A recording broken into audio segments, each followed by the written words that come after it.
The Ark, the sixth serial of Doctor Who's third season, first broadcast in 4 parts from the 5th to the 26th of March 1966, and written by Paul Erickson and Leslie Scott.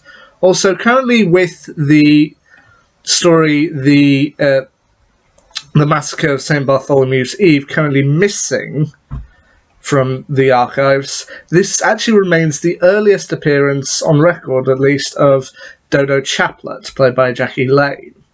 The first Doctor, played by William Hartnell, as well as his companion Stephen Taylor, played by Peter Purvis, and Dodo Chaplet, played by Jackie Lane, arrive on a spaceship. Or at least they don't know it's a spaceship at the start. They find themselves in the middle of kind of like a jungle setting, with a load of animals, flowers, and the like. They think at first, well, it's possibly just a nearby place on Earth. However, they soon realise this can't really be the case, as they recognise that the flowers are from America, the birds are from Africa, there's a snake, which they recognise as being a species indigenous to Brazil, and an elephant that's native to India. So they eventually work out that they're on a spaceship, and this spaceship appears to be full of animals, flowers, fauna, and the like. And they eventually find out that the reason why this is all here is because planet Earth is about to be destroyed by solar expansion, similar to what it would eventually be in the 2005 story, The End of the World. The Earth is going to get roasted, but this planet, well, this spaceship is taking a load of people and a load of creatures and animals and the like to a new home on the planet of Refusis 2. To which Dodo refers to it as the Ark, a reference to the classic Bible story of Noah's Ark, which appears to be an apt description. Now, the humans there, or as they're known as the Guardians, you got ones such as Zentos, played by Inigo Jackson, Maniac, played by Roy Spencer, Ross, played by Michael Sheard, Melian, played by Kate Newman, and Baku, played by Ian Frost. But it's not only humans and animals who are travelling aboard the Ark.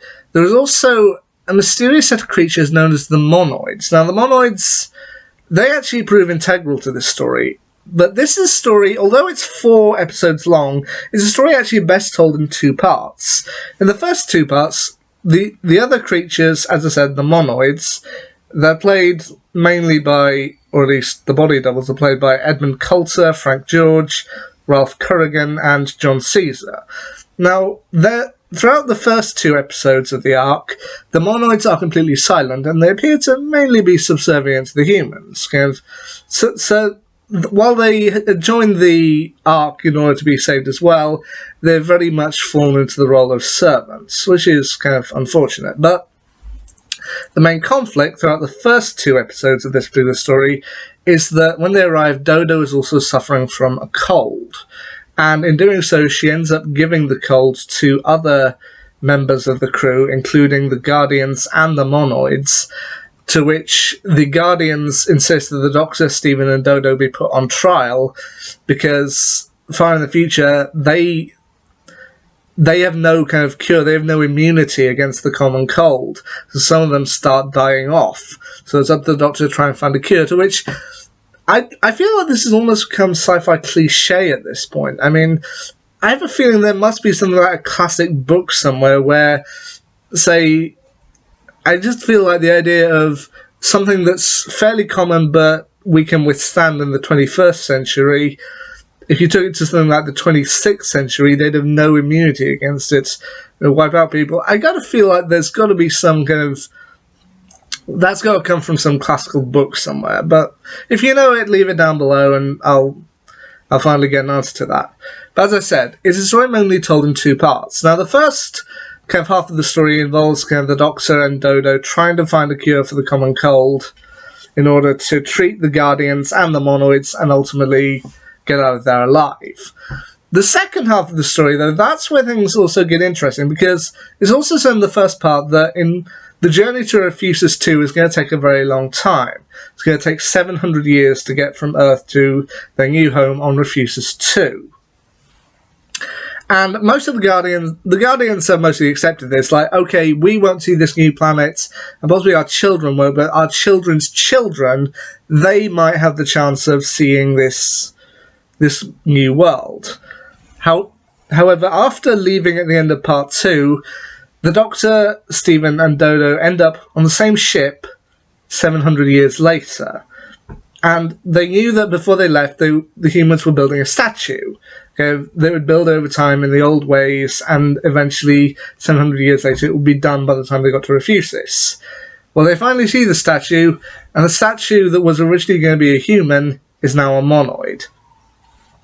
As it turns out, the monoids have developed new technology that allows them to speak, with their voices being provided by John Halstead and Doctor Who regular Roy Skelton. And the monoids, kind of sick of being forced to serve humans, they staged an uprising and have now taken over.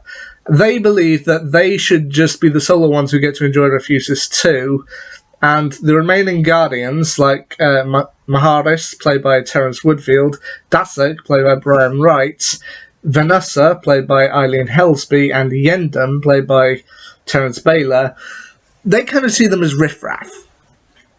As the monoids believe they should be the ones to enjoy Refusis too, and they plan to essentially kill off the remaining Guardians and just enjoy the planet to themselves. To which the Doctor, Steven, and Dodo have to find a way to kind of stop the monoids from killing the Guardians and ultimately find a way. And they're assisted, once they get to Refusis too, by a mysterious being voiced by Richard Beale. Now, he is a native of whatever the creature is, it's the Refusians, is native of Refusia, and they've basically evolved beyond the need for a physical form. So the Refusians, to all extents and purposes, they're invisible. I mean, Richard Beale provides the deep, booming voice that lends them forward.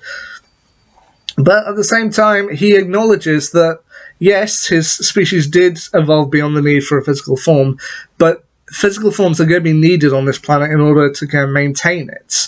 Like, they've built castles to anticipate the arrivals of the humans and the monoids, but he says they're going to need humans and monoids on the planet in order for the planet to truly prosper, which I think is an interesting concept to look into.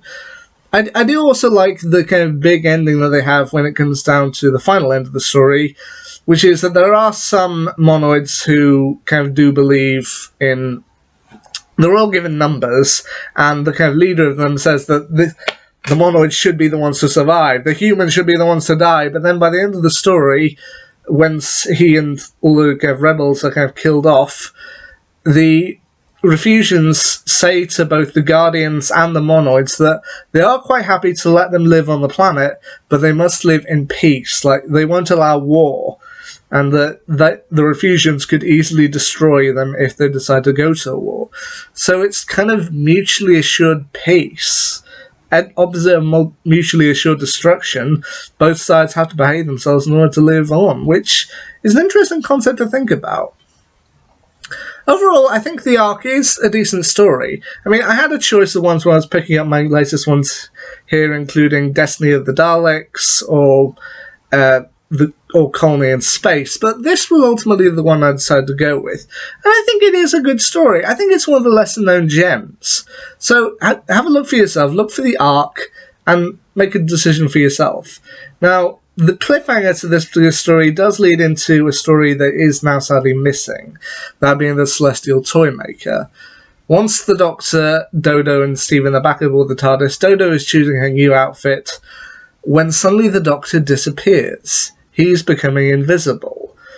And while Steven asks if this could maybe have something to do with the Refusians, the Doctor knows it isn't. He knows something much more sinister is going on, leading right into the next story, the Celestial Toy Room. Well, there you go. That's my quick little thoughts on the arc. What do you think of it? Let me know down below in the comments. It's definitely a lesser-known gem. Anyway, until next time, see ya.